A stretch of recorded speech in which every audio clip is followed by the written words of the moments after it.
आखिर ऐसा कब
है, पर इनमें से कौन स्वर्ग और कौन नरक जाएगा वह हम कैसे देख सके। जरा अपनी इस बात को और जरा विस्तार तथा उचित प्रमाण देकर समझाइए। महाराज का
ऐसे ही एक सप्ताह बीत गया।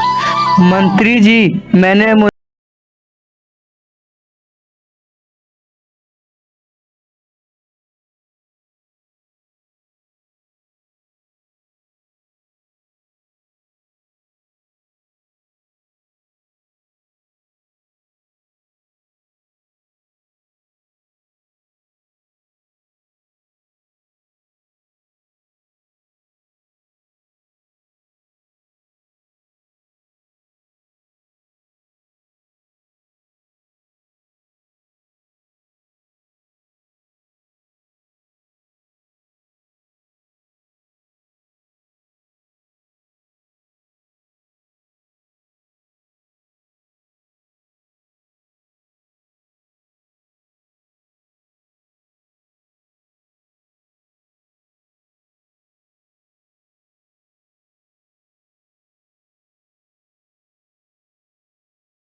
मुझसे पैसे मांगते रहते हो। तुम्हारे पिताश्री जितना कमाते हैं उसी से मुझे घर चलाना पड़ता है। तुम्हारे मित्रों के साथ पूरा दिन तुम आवारागर्दी करते हो, कुछ काम धंधा क्यों नहीं करते? तुम्हारे जैसा पुत्र होना मानो खोटा सिक्का हो। तुम ही बताओ तो मैं क्या करूं? अभी के लिए तुम यही खड़े रहो। मैं दान दीक्षा में मिली हुई कुछ चावल पीसी हूँ और तुम्हारे लिए खाने को कुछ बना कर लाती हूँ। और कितना समय लगेगा? जल्दी से खाने के लिए कुछ दे दो। मुझे मेरे मित्रों के साथ तालाब किनारे घूमने जाना है। कहीं नहीं जाओगे? बस थोड़ी देर में मैं तुरंत तुम्हें नाश्ता बनाकर दे देती हूँ। तब तक तुम यही रह कर मेरी मदद करोगे। अच्छा यह बताओ, तुमने राजा के प्रश्न के बारे में किसी से कुछ सुना है?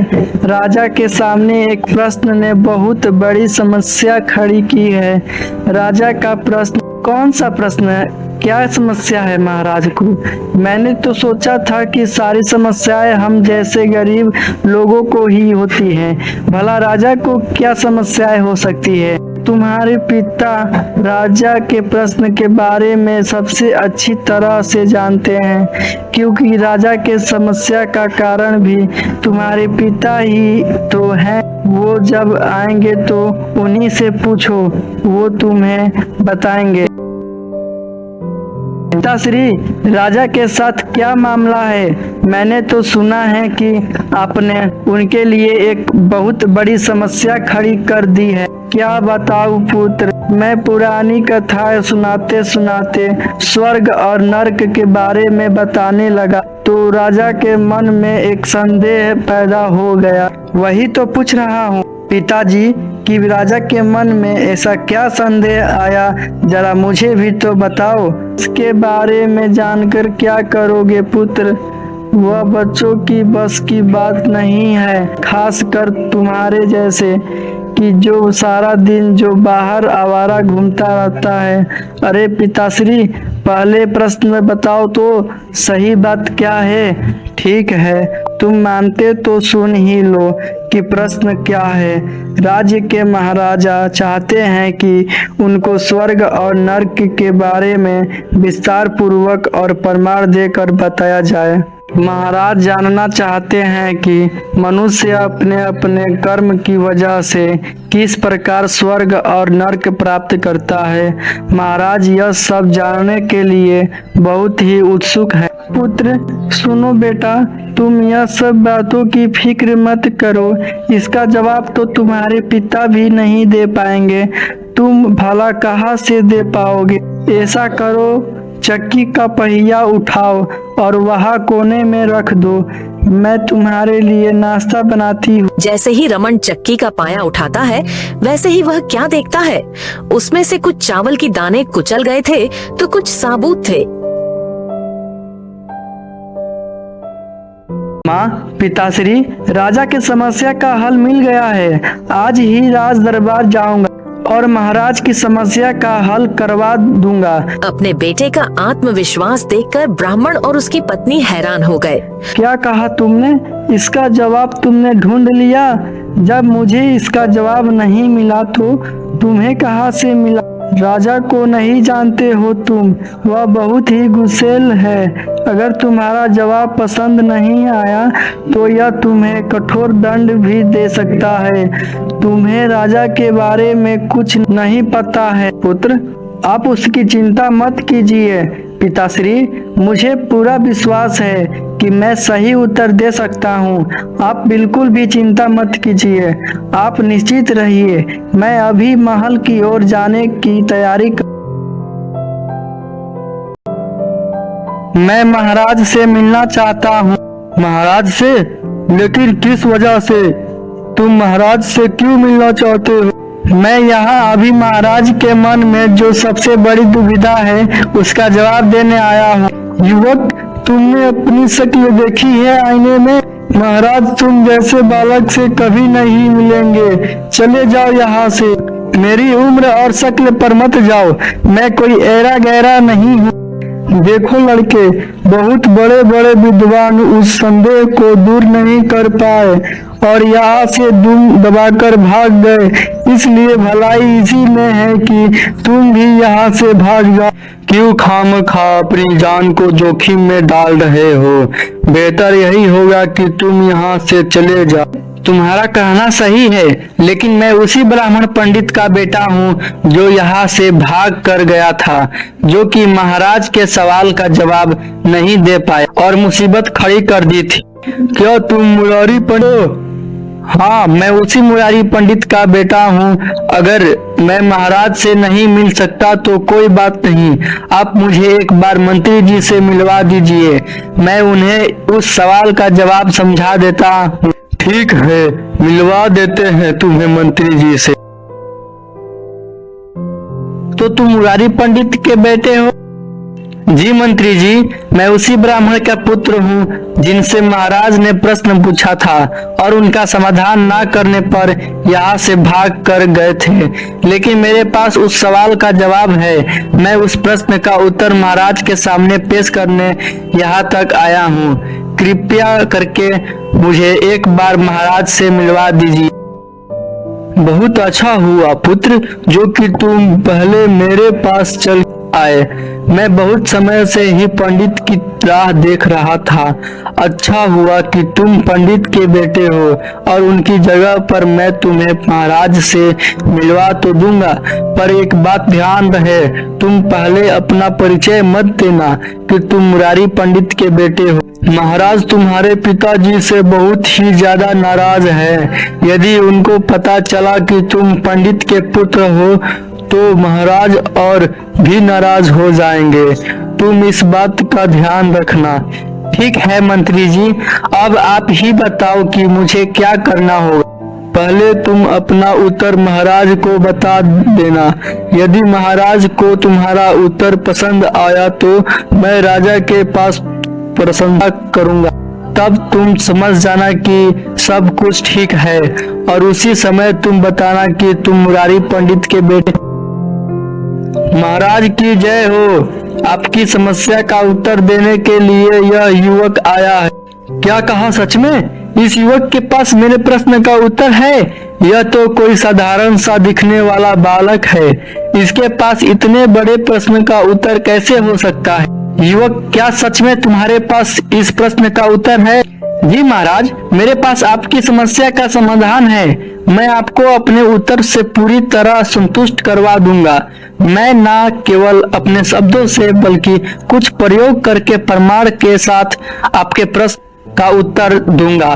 तुम्हें देखकर तो मुझे कुछ और ही लगा था, परंतु तुम जिस हौसले के साथ मेरे सामने खड़े हो और बात कर रहे हो, उससे मैं बहुत प्रभावित हुआ हूँ।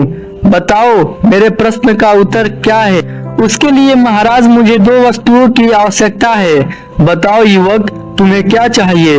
मैं अभी इसी वक्त उन चीजों इंतजाम करवाता हूँ। महाराज, आप मुझे एक चक्की और कुछ चावल दिलवा दीजिए। इन 2 वस्तुओं की मदद से मैं आपके प्रश्न का उत्तर दे पाऊंगा। मंत्री जी, इन 2 वस्तुओं को यहाँ पर लेकर आ जाओ। ठीक है महाराज, मैं अभी इन 2 वस्तुओं का इंतजाम करवाता हूँ। कुछ ही समय में मंत्री ने चक्की और चावल का इंतजाम करवा दिया। सारा दरबार यह जानने के लिए उत्सुक था कि किस प्रकार चक्की की मदद से ही युवक राजा के प्रश्न का उत्तर दिखाएगा। कुछ ही देर में चक्की चलाने के बाद, इसे देखिए महाराज, आपने पूछा था कि धरती और आसमान में रहने वाले जीव अपने कर्म से कैसे स्वर्ग और नरक पहुंच जाते हैं। क्या आपका यह प्रश्न था? हाँ युवक, बिल्कुल यही प्रश्न था मेरा। तो जरा आप इस चक्की को ध्यान से देखिए कि जो ऊपर का पत्थर आप देख रहे हो यह आसमान है जो कि घूमता है। जो नीचे का पत्थर है वह भूमि है जिस पर हम सब रहते हैं। बस यही बड़ी ही आसान सी बात है। अब एक बार सोचिए कि मैंने जो चावल इसमें डाले हैं वह हम सब प्राणी है। मेरे हाथ चावल को चक्की में डालते हैं। समझिए कि वह भगवान का रूप है।